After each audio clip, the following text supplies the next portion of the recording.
Welcome back to the My Latin Life podcast. Since 2014, My Latin Life has been your trusted guide to traveling and living in Latin America. Our guest today is Tyler from the Xplorer report. He's an entrepreneur, sailor, Bitcoiner, resident of Panama, and he's been running his business while living on a boat in the Caribbean, and I'm just super fascinated by this whole concept. So we welcome Tyler to the podcast. Thanks so much for having me, man. It's been a little bit. We've been trying to make this happen, so it's great to have that happen today. Yeah, I guess, people living on a boat, I don't know if it would be easier or more difficult for them to schedule a podcast.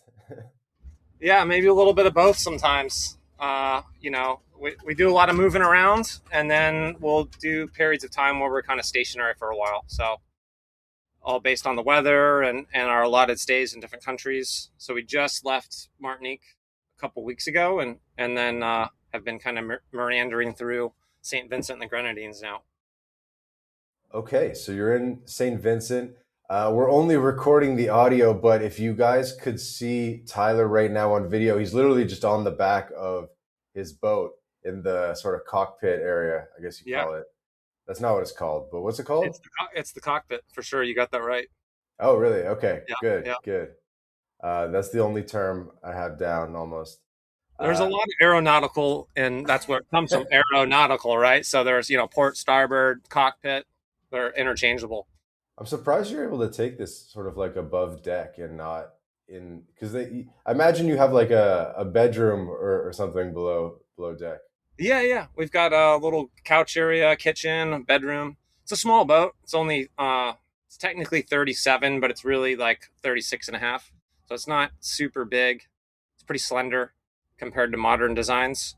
But the previous owners of this boat, they outfitted it. It's a German boat from the 1980s. And the previous owners, they dumped like $100,000 or more into this boat, preparing it for an Atlantic crossing and to sail around the world.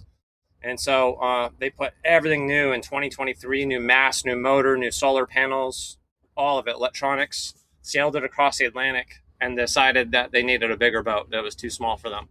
So it was their loss, my game. How long is it? How big it's is 36 and a half feet. 36. Yeah, 36 crossing the Atlantic is kind of on the smaller side, no? Yeah, I mean, it's more, obviously size can buy you a little bit of safety at sea, kind of, but it's more about the design of the boat. But I think their probably reasons for getting rid of it was more just like maybe comfort and just space. They had a dog, and there were two. I was actually surprised when I saw the boat. I kind of assumed that it was outfitted by younger people, and then when I saw their passports, I was like, wow, they're like 60 years old. I was like, man, most 60-year-olds are on much bigger boats, and right, it's more work when you have a bigger boat. Okay, so since this is the start of the episode, I want to do a good job of teeing this up for the audience.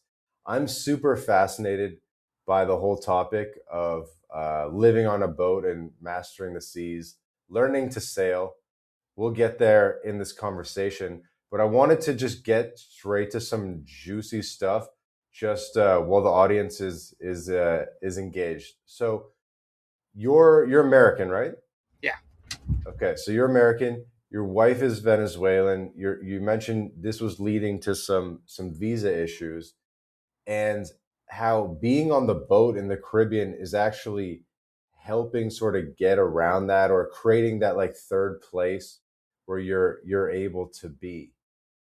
That I find that, and it ties so directly to the sovereignty stuff that we talk about. Yeah.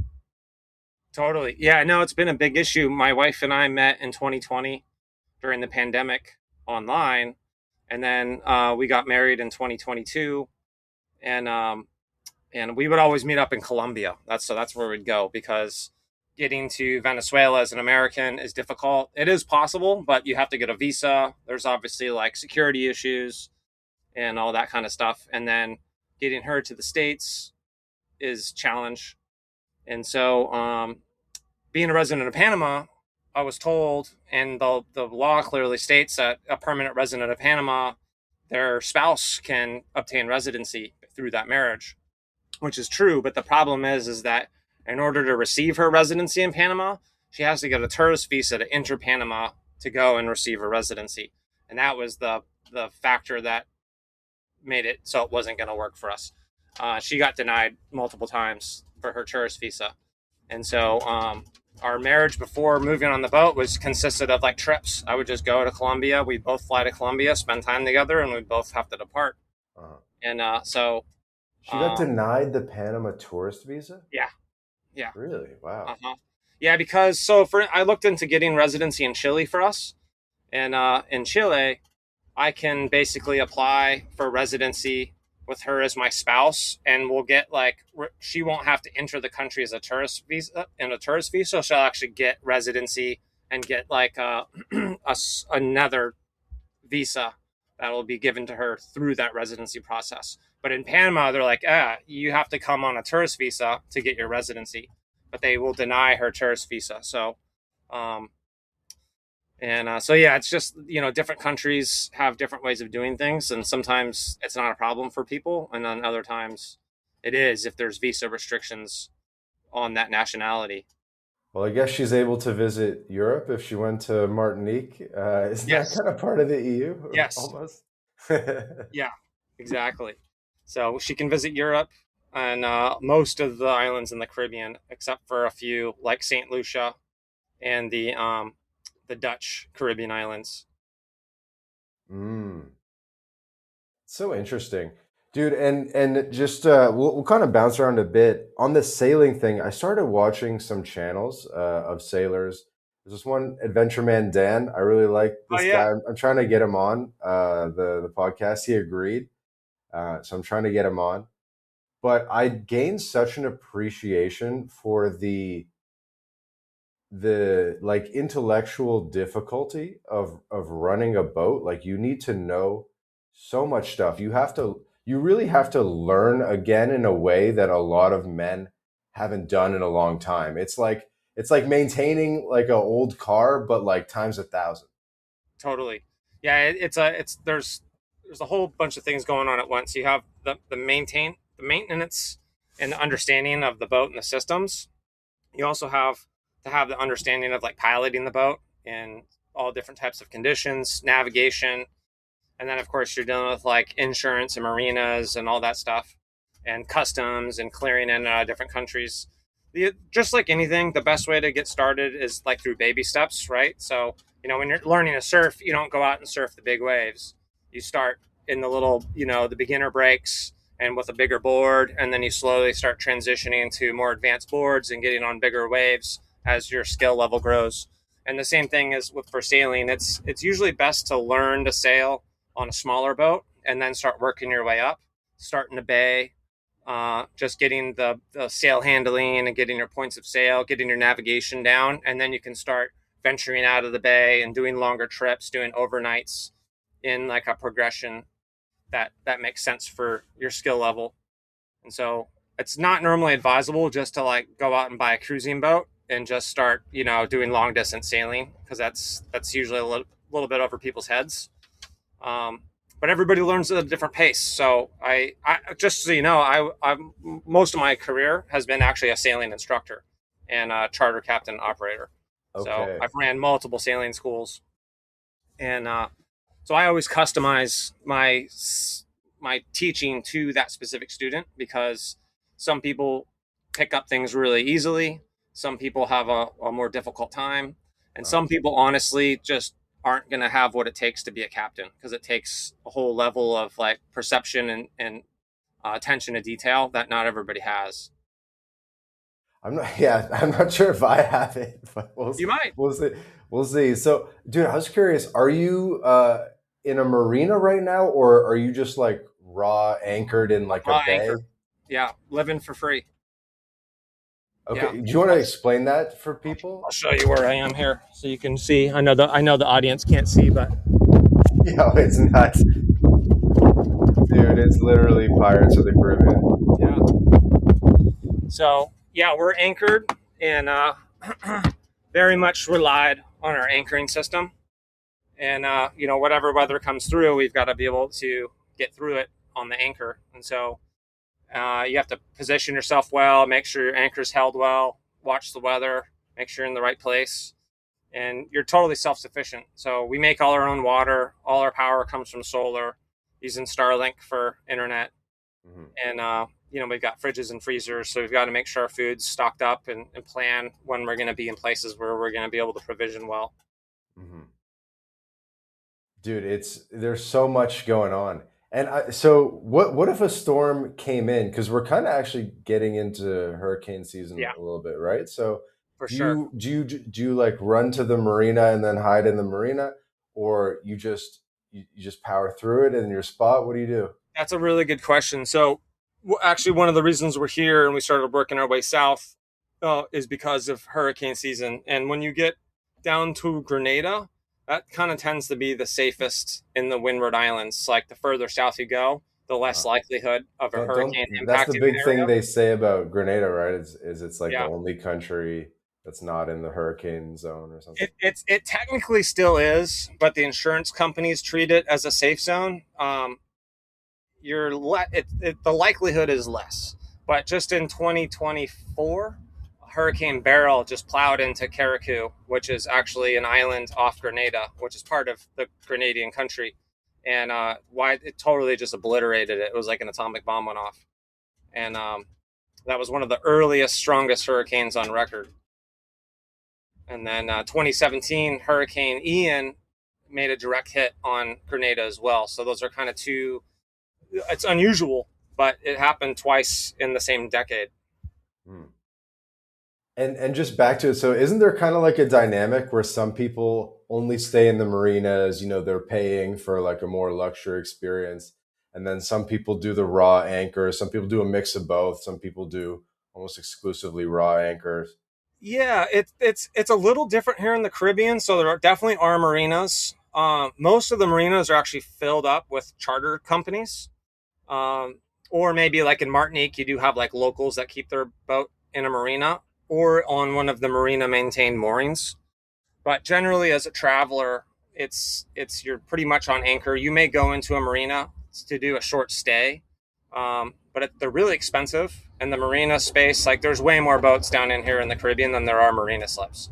Mhm. So most boats are just out on anchor.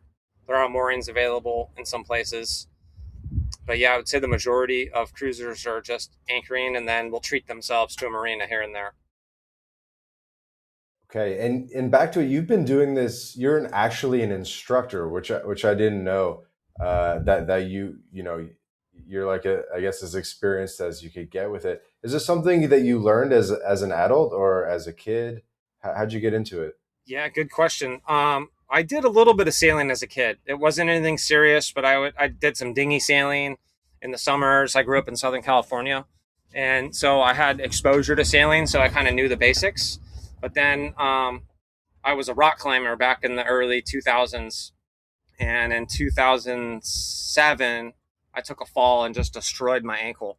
And I thought it was going to heal, but I ended up tearing all these ligaments and tendons. And so I basically couldn't climb anymore. So I'm sitting there on the beach with crutches, thinking, like, what am I going to do for like a new sport, like a new hobby? Maybe I'll get into like windsurfing or paragliding or kayaking.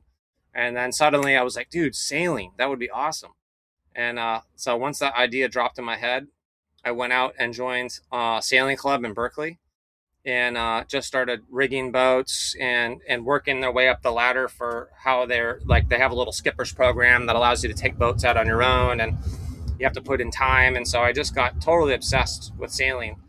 I didn't think I was going to do anything as far as making a career out of it. I was just thinking of it for my own personal hobby. Mhm. But then in 2008, I moved to the East Coast out to Rhode Island and I bought my first cruising sailboat and I started living aboard. So I've been living on boats since 2008, other than there was a few times where I was off a boat for a little bit, but pretty much from 2008 to today, I've been living full time on sailboats. Straight. Yeah. Uh-huh. And so I moved up to Maine and in 2011, I opened South Portland Sailing Center and I started teaching sailing there and became an ASA school, an American Sailing Association school. Okay. And that business is still operating today. I sold it to one of my friends, and it's very successful. Then I moved down to Key West, and I started another school with a business that had some issues, and they ended up going to jail. But they were a charter company that had all these nice boats. We partnered with them, and we were at the right place at the right time. Cuba had opened up from Obama, and we were able to do classes and charters from Key West to Cuba. So I did about 30 trips to Cuba during those 2 years there. Damn, what were you smuggling? People, tourists into Cuba. I'm joking. Yeah. I'm joking. That's amazing. Yeah, really cool. Before I forget, how you did you do living on a boat in the winter in Yes. New England? Yes. Yeah, all year long. Yeah, so in New England, I was living in a marina, and so I had power. I was hooked up to shore power, so I just plug in some space heaters. And then in Maine, we would actually shrink wrap the whole boat. So you basically take like plastic wrap it around the boat, hit it with a torch, and it shrinks and goes real tight. And you build a little door, and that keeps all like the snow off and helps insulate it. I've seen videos of this, how they basically like bubble the water around the boat to keep it from freezing. Or did you because you left the boat in the water, you took it out? I left it in the water. So you did what I'm saying, where you like Yeah. you bubble So the yeah, water? bubblers are usually used in like fresh water, but they would actually. There was only a few times that the water froze around the boat. It didn't do any damage. There was one year where it froze real bad, where I could get out walking around the whole boat, and that was actually my last winter. I was like, I'm done. I cannot do this. I never liked the winters, and that's basically I put all my effort into getting out of Maine. Even though Maine's beautiful, it's so seasonal. I wanted to get somewhere where I had year-round sailing, tropical, and so Key West was the best stepping stone for me. I knew it was going to be a forever destination, but I wanted to get down. And the biggest challenge, as because in 2010 I started the sailing school, but my business was seasonal, and that was a real big issue for me. So I'd have to pick up extra work in the winter, or just save enough to get through. And it was like, I wasn't going to be able to um, grow as a sailing instructor or captain. So Key West was what gave me year-round work, and I was really able to progress my career. That makes sense. Okay, so I'm just really curious. I have to ask, so why live on the boat in the winter though? Like you could have just done 6 months or 3 months in town or something. Like, is there something better about the boat, or is it because you had to maintain the boat? Totally, yeah, really good question. A couple of reasons. I actually really enjoy living on the boat. I like the small space. I love it. It's just it's efficient. It's small. You've got everything you need. But then secondary to that, the cost. It's like, the cost of a boat is so immense that you really have to choose, unless you're just in another financial situation. I just didn't have the money to even have that be an option. So owning a cruising boat uh, basically forced me to live on it. I find that I I feel like you could just get like a job in the winter and like live in, but I don't know. I find it fascinating because I'm from in Canada where I'm from. There are people that live on houseboats in the winter, and there's like these little communities. I've read some articles about it. It's kind of interesting, but I think the majority of the people move into a house for the winter. Yeah, I can totally understand that. Yeah, for me, I never really had the yearning to move into a house. I loved the community in the marinas, and I just loved being on my boat. And honestly, like land life is something pretty foreign to me now. After living on the boat for so long, it's been Land almost, lovers. yeah, 18 years living on the boat. So, Oh my god. but yeah, it's not for everybody. That's for sure. Um, Everything's more complicated. There's not as much storage space. So you can always tell when someone starts living on a boat if they're going to make it or not. The first indicator that they're not going to be able to survive is when they start trying to turn their boat into a house. And they've got potted plants, they've got a big screen TV. They're trying to bring all their house life into the boat. And that's a first indicator that it's not going to work. You can't put knickknacks around the boat. You can't have potted plants. You can have a big screen TV. It just needs to be bolted upright. But people really want to bring that home life onto the boat with them because that's what they're used to. But boat life is very different. What happens usually is those people, they don't go out sailing because if you have knickknacks and potted plants, you can't sail with that. So in order to go sailing, it takes hours and they've got to move all this stuff off the boat. So essentially they never sail and they're just sitting in the marina and they start wondering, why am I doing this? Everything's small. It's difficult. I got to go take a shower up in the marina office. And they usually are just like, yeah, this isn't for me. I've heard this term. There's like marina people, right? Yeah, And it's like they're in the boat's like a little broken, and so they don't want to take it out because it's kind of broken. But right. the boat's always kind of broken, is my understanding. Like, and you just have to learn to live with it. Like I imagine on your boat right now, there's a couple things annoying you that are broken, but Oh, you for just sure. gotta sail anyway, Got a right? list. Absolutely. For sure. Yeah. It takes constant work, constant money. And but if you're doing it for the love of sailing, then it makes a lot of sense and you're really jazzed about it because now you're putting your money and your effort into this machine that's able to take you anywhere in the world. But if you're just sitting in a marina all the time, you're like, why am I doing this? This is like, I could just buy a house right there and, everything would be so much easier. But if you're actually sailing all the time and, it's so cool to be able to take your home and move to these different locations and wake up in front of another island each morning or go snorkeling, go swimming. Like last night, right after at sunset, I was just swimming off the back of the boat, just floating, just enjoying the colors and the water. Mhm. So it's pretty cool. Yeah, I noticed the Adventure Man Dan guy. He was doing a lot of activities too, which like gave him purpose.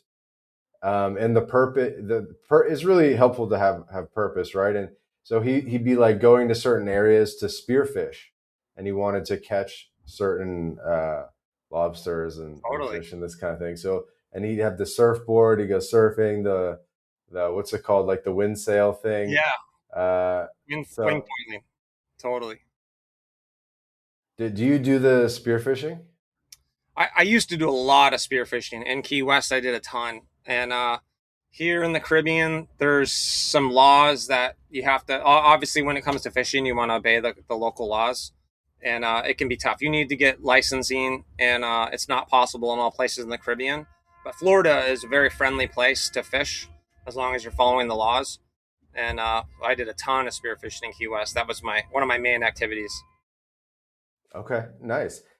Okay, so get us up to speed with how you maybe bought your current boat, the trip you're on now, how you're navigating the visa situation and everything, what it's like having a sailing partner. So catch us up. Totally. Yeah, well, actually, the way I bought the boat is an interesting story. You might have seen it on X. I actually got the funds to buy this particular boat from a Bitcoin backed loan, and so I'm a big fan of Bitcoin. Bitcoin is more than just cryptocurrency. It's a tool that can be used to pull liquidity perpetually from, Mm. and especially with the lending services that are available today. And so I use Arch Lending, which has a lot of qualities that I like about it with security. They don't hypothecate.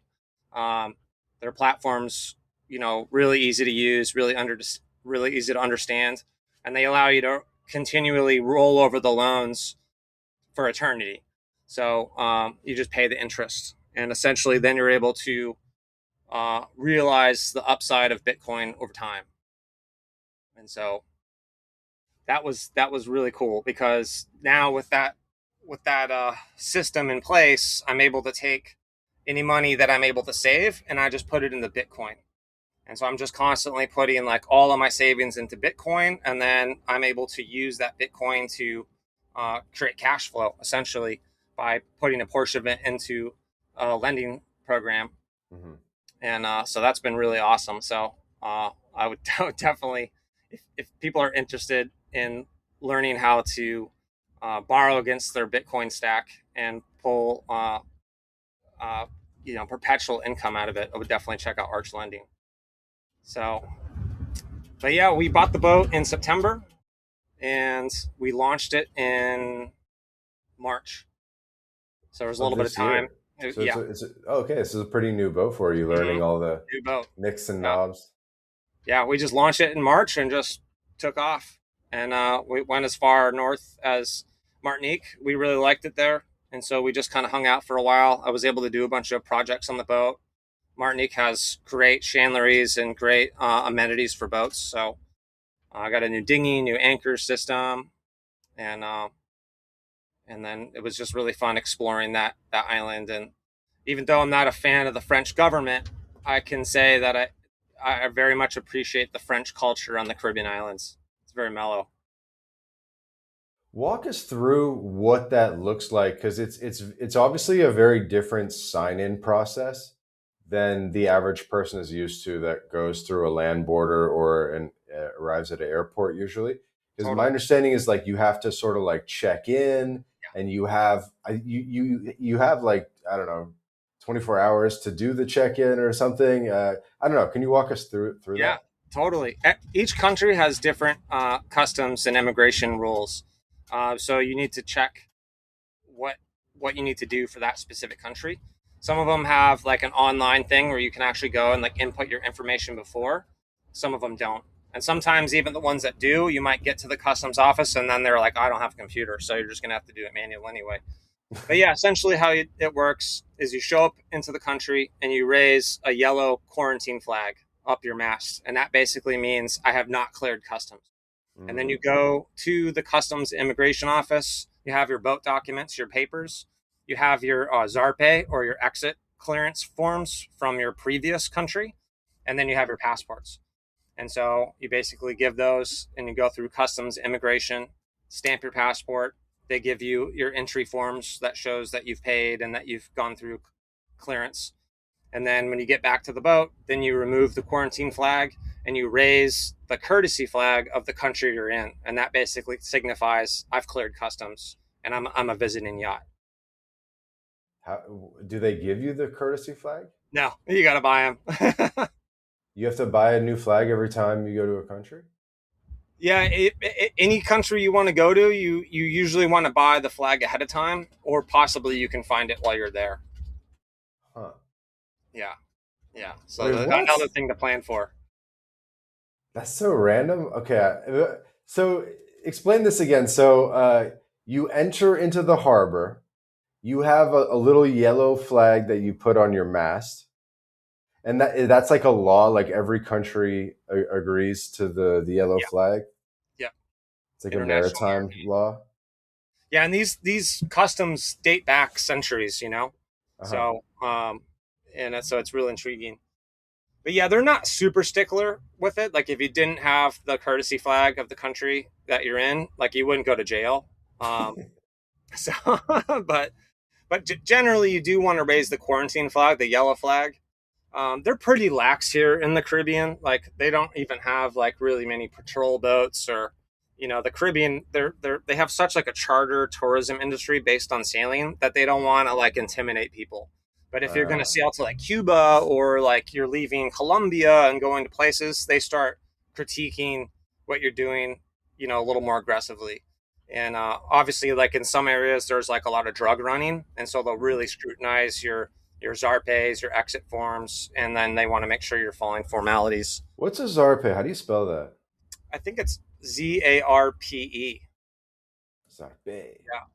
So basically, what it is, it's like let's say I show up in Mexico, and I wanted to. I was gonna like, let's say a drug smuggler was trying to like, bring drugs in and on a sailboat, uh, and they picked up drugs in Colombia, and but they wanted to make it seem like they came from Panama or whatever. So they would basically, the Zarpe basically says it's a stamped piece of paper that basically is from the customs of the previous country that says this boat and Tyler are leaving this country on this time of this date. Yeah. And so if for some reason I end up in Mexico and it's like, well, this was like a week ago, but it only was going to take you like 3 or 4 days. Like, I better have some explanation about where I went. Uh-huh. So everything has to look in order. like you're actually coming from where you say you're coming from. Yeah. Yeah, there's a lot of geo arbitrage going on there. Yeah. There's a lot going on there, and this really ties into sovereignty. So I think you mentioned that you bought a new dinghy after you bought the boat, and that is that what you do? So you anchor your boat, and then you take like a really small dinghy to the I don't know to the office. Yeah, to land, it can be, there can sometimes be a dinghy dock, or sometimes you just pull it right up on a beach and chain it to a tree. Yeah, yeah. So we had a dinghy when we bought the boat, but it was way too big and way too heavy. It was causing some problems with their davit system, so I had to buy a smaller, lighter one, Uh-huh. and then I sold the bigger one when I was in Martinique. And people usually like hang it off the back, Yeah, or hanging off the back, or you can hoist it up on the deck and lash it down on the foredeck as well, depending on okay, like some the people put on the situation. deck, but Yeah. wouldn't that like make the weight off center? So yeah, you want to center the weight, and then yeah, that's like a big thing. Is like you've got all this weight, and you've also got windage. So when it's on the back, like they're both kind of, there's no real perfect way. Right. Um, but you definitely have to have a dinghy, because otherwise you won't be able to get to shore. So, and Gotcha. that's, So everyone has a dinghy. everyone has got a dinghy. Yep. Okay, because there are sometimes like little taxi services that or whatever that in the There can marinas be. Yeah, that come up and like grab you. for sure. And that can have a lot of them are like, hey, I'll take you to the restaurant, or Uh-huh. stuff like that. But generally, you just need to be able to go to shore, to go to the beach, to go shopping, bring your groceries, and you really need to be self sufficient with a dinghy and a little motor. Okay. So I rock up in the new country. I rock into the cove. I put on my yellow flag, hop in my dinghy, and I just Go get straight. to shore or go straight to the beach, lock my dinghy to a tree, and then like, do you have to go straight to the government office right away, or are you allowed Yes. to sort of go to the supermarket first? And That's a good question. No, you definitely got to go to the customs. You pretty much have 24 hours to clear in, but you're not supposed to be like walking around. Like if you just needed to sleep, like anchor and like get rest from your journey, then you could do that. You could check in the next day, but uh-huh. you're really not supposed to be walking around the island until you've cleared customs. Okay, but you're allowed to chill on your boat Yeah. for a little bit. That's cool. I find the whole thing very fascinating. Any stories specific? I guess you haven't done too much country hopping yet, but it's something you're looking forward Well, to. I've sailed all over the place. I've sailed all over the Caribbean and the Bahamas and the East Coast and some of the West Coast. So, all my time in and I've been pretty fortunate. I've sailed a lot of really nice boats for my work. So, Virgin Islands, all through the Bahamas, Martinique and St. Vincent prior. Lots of Cuba trips, and all over the Keys, and up and down, from going from the Keys to Maine and back multiple times, Chesapeake, and so a lot of that offshore, and then going from the States to the Virgin Islands offshore. A lot of people island hop, but I've done a bunch of trips where we actually just go from the mainland, and we just basically go in the Bermuda Triangle, open Atlantic the whole way. So multi-week trips, and then lots of island hopping.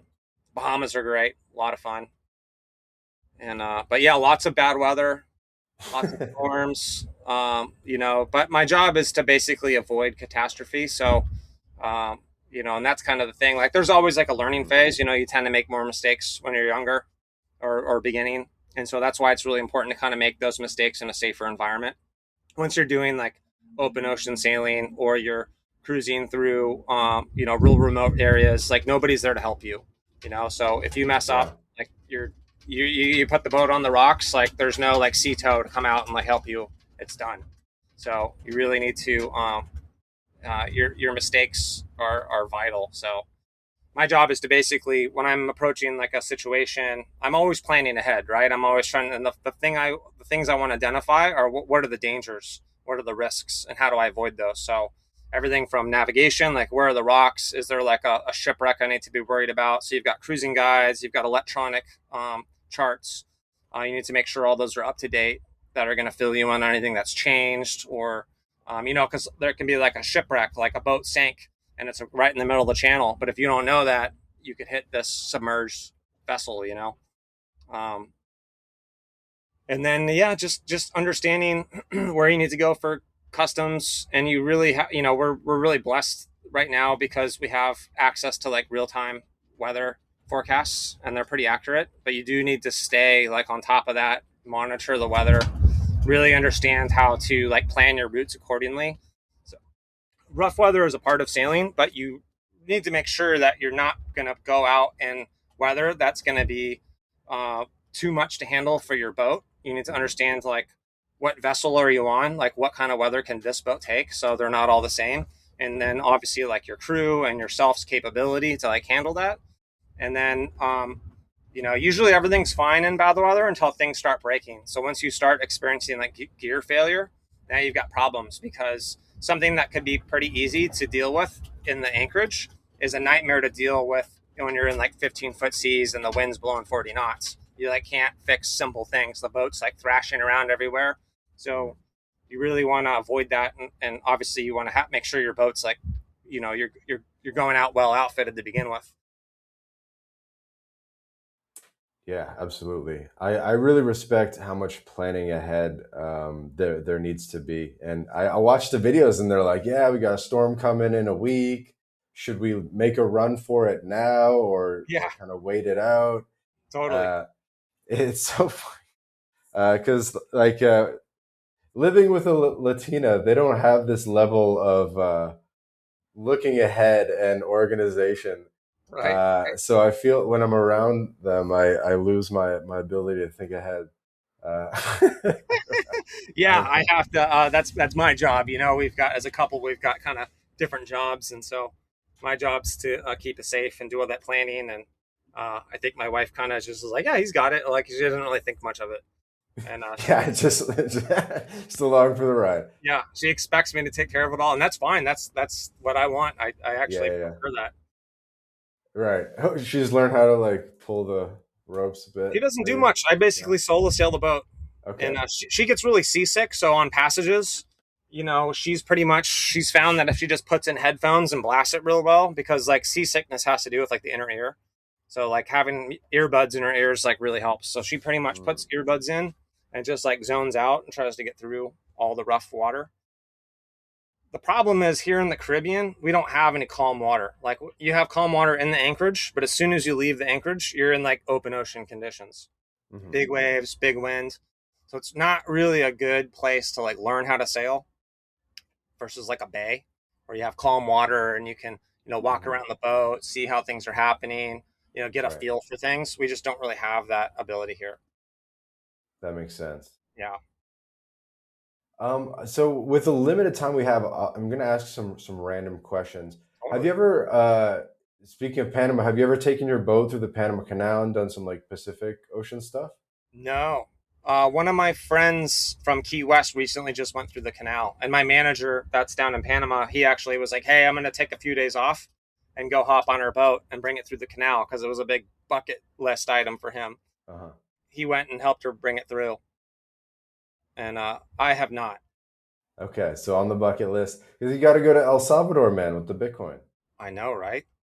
That is definitely on the list. But that talk about open ocean, right? Like there's no coverage there. No, there's not really much of a sailing scene in El Salvador. They've got one, kind of bay that they share with. Fonseca. Yeah, Yeah. and but there's not really like marinas or like a whole lot of sailing scene there, or stuff like that. I know boats stop over, but there's not like a whole lot of time, a lot of stuff there to spend like a lot of time with. It's an idea. It's It an idea. is totally. Okay, let me ask you another one. What do you think this lifestyle would look like with kids? Like, do you think you could do it with one kid on a boat? Do you think you could do two kids on your current boat? Probably not. Do you need a Not on bigger this boat. boat? So So, that's that's actually a subject that me and my wife were just talking about, and because we both kind of like to have some kids. She's younger than I am, and but still, time's ticking, right? So we don't want to have them too late. And then obviously for women, there's kind of a limit of time. But yeah, I would actually I would want to change over to a catamaran. Is what I would do for sure. The catamaran really allows you to have more of a home setting. Everything stays level. You've got multiple bedrooms. You've got a bigger like kitchen area and like aft seating area. So there's plenty of room for the kid to run around up on the foredeck. They can swim. They've got like a playground, their own room. Everybody's got their own space. Mm. And on like a monohull, like, when you're sailing, the boat heels over. So anything left out that's not like tucked away real good just goes flying. But on a catamaran, you can basically like leave things out on counters and, for the most part, obviously. So it you can actually, like, on our boat, like, it's almost impossible to cook underway unless you're going downwind. But on a catamaran, you can pretty much always cook. You can like cook, you can do things, you can take a shower when you're sailing, so you can do all these things on a catamaran that you can't do on a monohull. There are trade-offs, unfortunately. So you don't get your cake and get to eat it too, but expense goes way up. Like just buying a good catamaran is going to be really expensive. They're expensive. Yeah. Mm-hmm. But then like maintenance also, because you've got two motors, you've got more power consumption going on, and you've got bigger marina fees, bigger boatyard fees, and just a lot more systems to maintain. So it's all going to come down to finances at this point. But yeah, every day I'm always looking at Yacht World on at boats and stuff, and you've probably seen a few that I've posted just for fun. Dude, keep doing it, because I don't think there's anyone on X, on Twitter, talking about sailing, liveaboards, living on a sailboat. There's this one guy in Panama that does commercial fishing and stuff. Oh yeah. Maybe he's like a deckhand guy. Maybe you've seen him. Yeah. If you know who I'm talking about. I tried to get him on, but anyway. But there's not that many people talking about this, so I think it's a very ripe opportunity for you. I noticed, and it's a subject that's kind of intriguing to everybody. I think everybody kind of has that, like, oh man, I would love to just take off in a sailboat and live the life. Yeah, it's fun. I mean, I love it. Like, I can't get enough of the. I think about maybe us buying a house somewhere in Colombia or Chile or Mexico or something like that. And that would be nice, but I would really miss being on the water. I hear you. But it's something that it does come to an end at some point, right? Just because it's so physical. Like, it's something you want to do when you're young. Like, people want to, retire and do it in their 60s. It's a little late. You might want to be in your kind of 30s, not necessarily. 40s. So a lot of my students actually are older or middle aged, and there's a lot of people. The problem is it's young people don't have the money to set off cruising.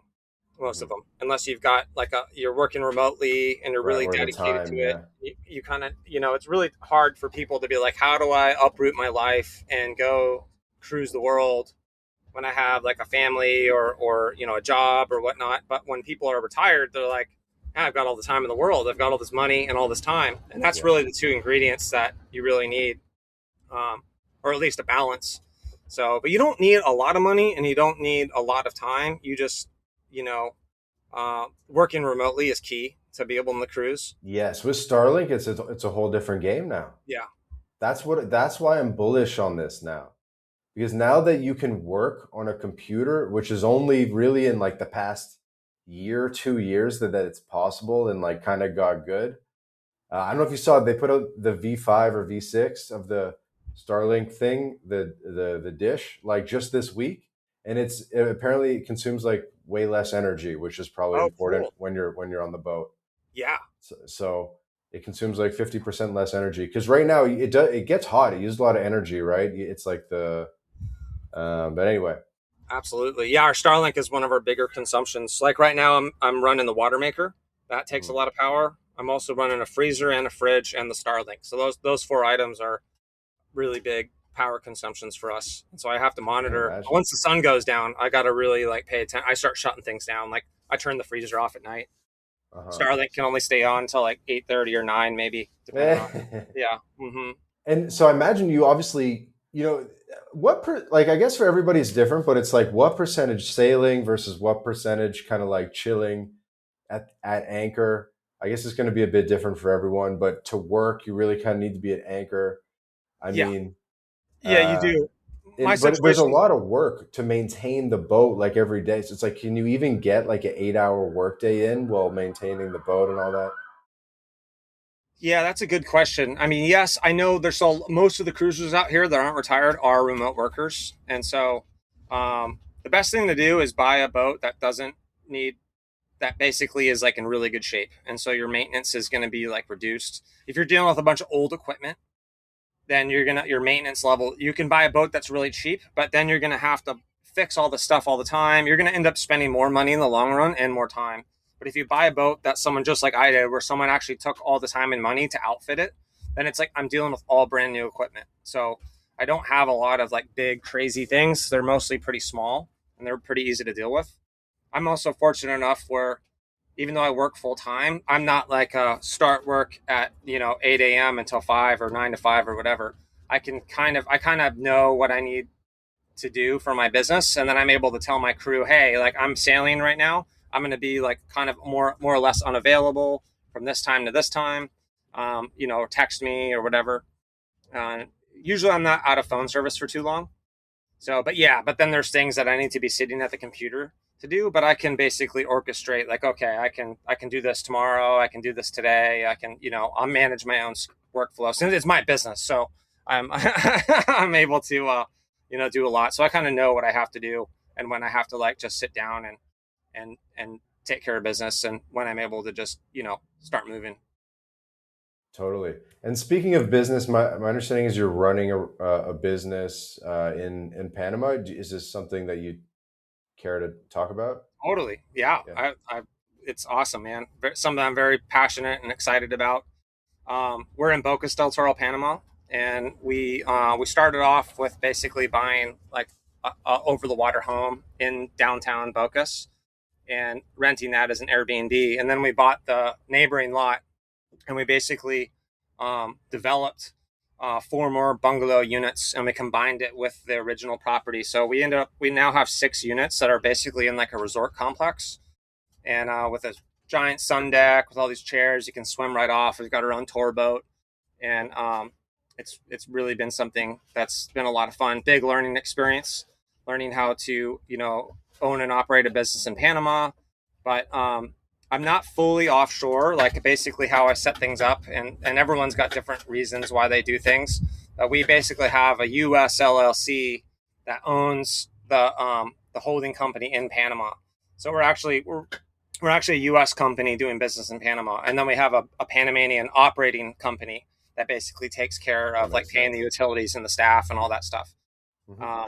And so, a couple of reasons is one of the reasons I'm partnered with my dad, and so we're both owners in the property, and so we're able to take depreciation and losses against our U.S. income, and so and it just gives us more tools at our disposal, credit and just the better ability to the banking online banking system and stuff isn't as good for business as it is in parts of the US. Like so I have really good banking with like Relay Bank, and I'm able to it's also like a system I'm familiar with.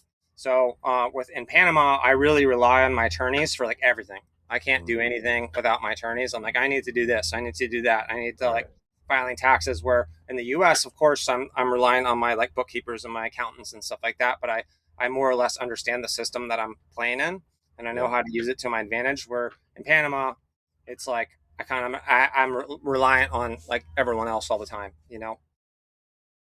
That makes sense. That's really cool. So I've been to Bocas. That definitely seems like a good spot for you. Because you're kind of on the water. Totally. But and little party town there. Yeah. Bocas is basically one of the gems of Panama. It's very different than the rest of the country because it's very remote, has its own culture, and basically started as a banana boom town. And then once the banana industry kind of collapsed, the town just kind of like lost all of its economy and just kind of went into disrepair, a lot of poverty. And then in the 90s, like backpackers and surfers kind of discovered it and they started building like little hostels. And over time, now like, you have more affluent travelers and like better hotels, better infrastructure. So I kind of saw Bocas had some ingredients that were really important to me as far as like being on the water, away Yeah. from hurricanes. You got islands, surfing, beaches. You got this funky town, so it was really cool. But it also, I realized that we all look back on places when it comes to like real estate or like investing in cities or towns where it's like I shoulda, coulda, would have invested back in San Francisco or Miami before it's like or Key West before real estate Yeah. prices exploded and it became discovered, right? And so I kind of started kind of seeing that Bocas del Toro had the ingredients. I kind of knew where it was going, Yeah. and I was like, you know what? I think this is a really good time to invest in Bocas del Toro before the infrastructure is in place, before the property prices exploded, Mm-hmm. and so far it's been proven correct. So um, they repaved the roads, the internet connections better. We're connected to mainland power instead of the local power plant now that runs off the hydroelectric dam. And they're trying to make improvements to the airport so we can get more tourists in. Mm-hmm. And so it's been cool. So how far is Bocas from St. Vincent? How far do you have to sail back? Yeah, yeah. Right now, at some point, I may sail the boat there, but um, until I can figure out a way that my wife can come with me, that's probably not going to be an option. So that's one of the reasons I'm here, not in Panama, is so me and my wife can be together. Mm-hmm. But yeah, we're about She can 2,000 go to miles. Costa Rica, right? No, yeah, No? none of Central America. None She of can't go Central to. America. Yeah. Mm-hmm. Okay, well maybe my Latin life can help you. I'll Yeah, talk to you offline about that. totally. Tell people, I guess, where they can find the Bocas del Toro property if they want to rent it out, and just in general, as we start getting to wrapping up the episode, where people can find you. Any final message? Totally. Yeah. So we're all over Airbnb, VRBO, Expedia, but then we also have our own booking website. It's labocana.holidayfuture.com. And then you can also find me at my X handle, which is Xplorer Report, and it's XPLORERREPORT.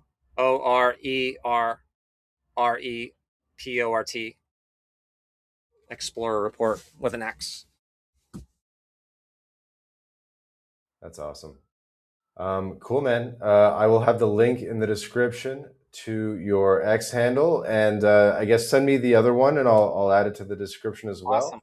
Sweet. And dude, thank you so much for doing this. And where can people learn more about, like, where is the sailing community existing? Like where can we start learning to get to get to where you are? Totally. Well, I got to say that I sold my sailing school in Maine to one of my good friends, and he's just been killing it. And he recently just got Sailing Instructor of the Year. And Mm, so he's up in Portland, Maine, but he also does sailing instruction in Florida and other places during the winter months. mhm. And that school is called South Portland Sailing Center. Okay. Well, I go to Boston, so I could actually maybe get up there one time. Yeah, you So should. there's the ASA, I think, and then there's also the RYA, Right. and so it's like you kind of want one of those, get the certs. Yeah. I mean, RYA is definitely that's the Royal Yachting Academy or Association. And that's pretty intense. They've got some they're pretty they're no jokes, but yeah, you can get, really the thing is it's more about just being a good sailor than being like super super book smart about boats. Hmm. Sometimes you can have students that they're like really book smart and they know all the stuff, but then they actually suck at hands-on sailing. So it's actually better, in my opinion, if you really want to just if you want to get all these certifications and be like, I'm look how much I'm certified, versus like actually get real hands-on Just time experience, on the water, time on the water for sure. retard maxing. Mm-hmm. Hands-on experience for sure. So I think ASA is going to be more, and that's more in line with what we're doing in the States. And it's a little more obtainable. It's definitely less intimidating. Like an RYA class is going to be a lot more intimidating and a lot more like just intense. Versus ASA is going to be more relaxed. You're going to feel comfortable. You're there to have fun. You're there to learn. You're still going to get certifications. They may not carry the same weight as the RYA certifications, but it's like what are you trying to do? You're just trying to learn how to sail, right? So the certifications in the end don't mean anything. Your skills that you learn are really what is the most important thing. And that's what you're going to be relying on when you're sailing. That's true. Okay, I'm running down to the marina right now. I'm putting a poster on the wall. I'm saying deckhand for hire. There we go. And I'm getting on the water. Awesome, bro. Thanks, bro. Dude, thank you so much for doing this. Links in the description, guys, to check out Tyler from the Xplorer Report.